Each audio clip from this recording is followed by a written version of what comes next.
The way that you pitch your prospects at the end of a sales call will make or break if you actually get the close. Now, a lot of the trends that I see with coaches is that they spend so long pitching people on a sales call. And the reason is that they think that by having a really good pitch and value stacking everything that they're going to give this person, they think that is what's going to get them to close people. And surprisingly, it's not. Now, I completely understand, because you obviously love what you do. You care about helping people. You care about helping people achieve what it is you help them achieve. You really, like your service. You've invested into your service, and you really feel passionate about the service that you're giving. Now, that is fantastic, but ultimately, they don't give a shit. People who are on a sales call with you do not care about your service. They care about the result that they get through your service. I want you to see your service as a taxi to the airport. People go to your service to get to their dream destination. They do not come to your service because they are so obsessed with the vehicle. They are obsessed with the outcome that the vehicle gets to them. So with that in mind, this is how I want you to pitch people from now on. So let's say, for instance, you do a sales call with someone and they really want to lose weight. Let's just keep this super simple.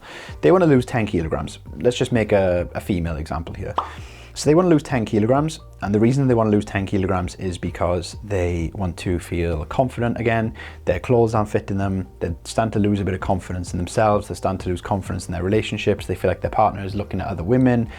They just do not feel confident in themselves.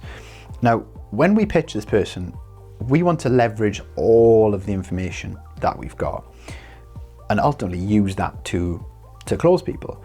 What we do not want to do is we do not want to get caught up on explaining benefits, features, perks, or anything like that when we're actually pitching people. And if we're not leveraging the information that we've learned, on a sales call when it comes to the pitch, then you are shooting yourself in the foot and you're making the choice to do that. So this is what I like to do whenever I'm pitching someone. So obviously I close for fitness coaches, and I have a pitch deck. Now, I'm not the biggest fan of a pitch deck because I don't feel like you should use a pitch deck for yourself, but if you're selling on someone else's behalf and you're not, being the founder of the business and you don't know the business back to front, a pitch deck is okay. But let's just say, for instance, you're selling for yourself, you're a coach, and you don't have a pitch deck. This is how I want you to pitch to people. Now, I'm going to give you two different types of pitches here just so you can try both.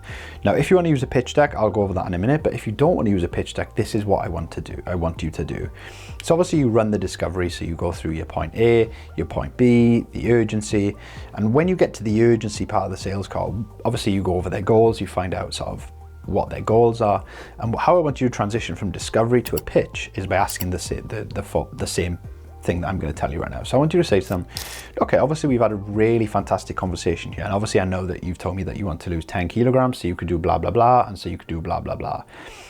Before I sort of get into how this all will work, if you don't mind me asking, what has made you feel like this is something that needs to change now? Because you've told me a lot of emotionally vulnerable things, and I can appreciate the fact that you're expressing those emotions to me, but what has got you to a point right now where you're like, right, I need to change. I can't sit in the same position that I'm currently in.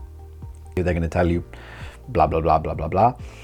So they're going to give you their reason for urgency. Then what we want to do is we want to turn that on its head and get some consequence. So what you can say to that is, okay, I don't want to be, negative Nancy in this scenario, but let's say hypothetically we don't do anything about this for the next 3 to 6 months. What's going to happen to you emotionally, physically, mentally? What's going to happen if you don't do something about this today? And they're going to give you the consequences, and they're going to tell you all of that. And that's something that obviously you need to write down so you can leverage later. So in terms of actually moving on to the pitch, this is how we want to do it. So they've given us the urgency, they've given us the consequences, and this is what we want to do. So you want to say, okay, obviously we've had such a fantastic conversation, and I understand that you need this to change now because repeat urgency. What I'm going to do is I'm going to cover all the training, all the nutrition, everything like that, so you don't have to worry about it. But the main thing that we are going to focus on is, and then insert big goals. So let's say, for instance, losing 10 kilograms to feel more confident. The main thing that we are going to focus on is we are going to get that 10 kilograms off you so you can feel, and then insert deeper emotional goal. Now, like I just said, I'll cover all your training, all your workouts, we'll have a weekly check-in, but the main thing is none of that matters without you achieving X result, because ultimately what we are going to do is we are going to work one-to-one together so that we can get to blah, blah, blah 6 months from now. Do you feel like that would be helpful?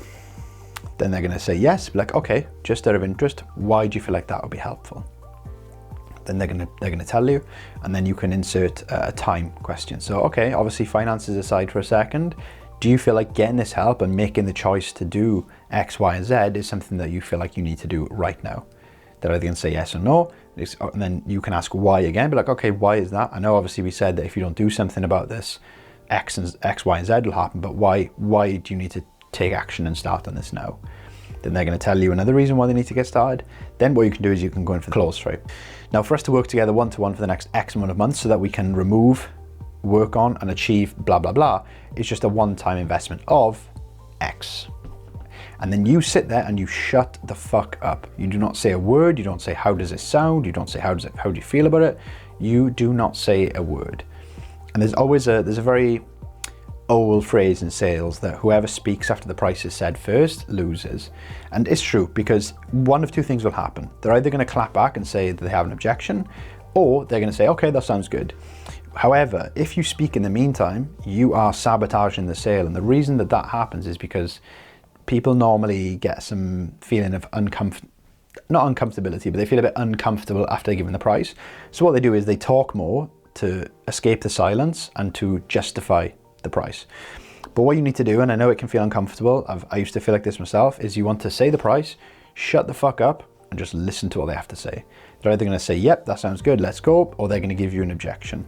Obviously, if they give you an objection, you can handle it as you need to, wherever the objection is.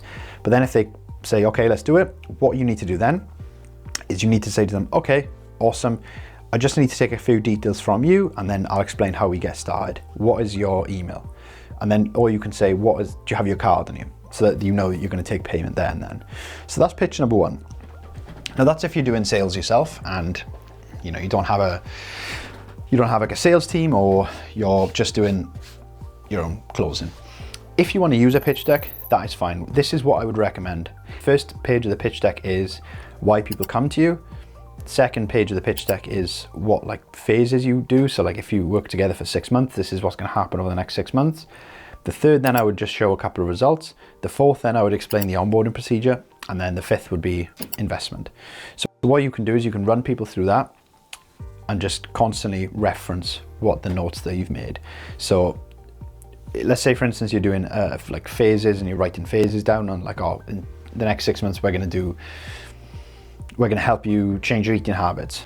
You can reference something that you've said on the call or something that they've said to you on the call to pull them back in to make them interested. So what you can say is, obviously phase number 3 is us really focusing on blah, blah, blah. Now this is really important for you, and the main reason is because obviously earlier on you mentioned that you do X, Y, and Z, and this is where we are going to combat that. So the pitch is basically the same, except you've got like visual slides and visual cues in front of you, and then the same applies when you get to the end of the call and you say the price. You say the price, you shut up, and you just let whatever happens, happens. And one of the biggest tips that I ever learned in sales was that you need to be comfortable just in silence. Silence is your friend, not your enemy. So if you're sat on a sales call and it's silent, you pitch someone and it's silent, that silence is working for you if you are comfortable sitting in the silence. If you're not comfortable sitting in the silence, that is working against you, because whoever can sit in the silence the longest wins the psychological exchange. But me personally, if I was an online fitness coach doing my own sales, didn't have a sales team, didn't have someone doing it for me, I would use the first pitch. I wouldn't use a slide deck. I would just simply tell them what you're going to do. And ultimately with that pitch, what we're doing is we're making it problem solution focused as opposed to benefits focused, because ultimately they don't care. But that is how you can pitch to people. If you want a full free training on how you can pitch people and how you can close deals and how you can ultimately get no objections, click the first link in the description down below. If you use any of the tips today and you close a sale, I'll be expecting 10% commission, and I'll catch you next time.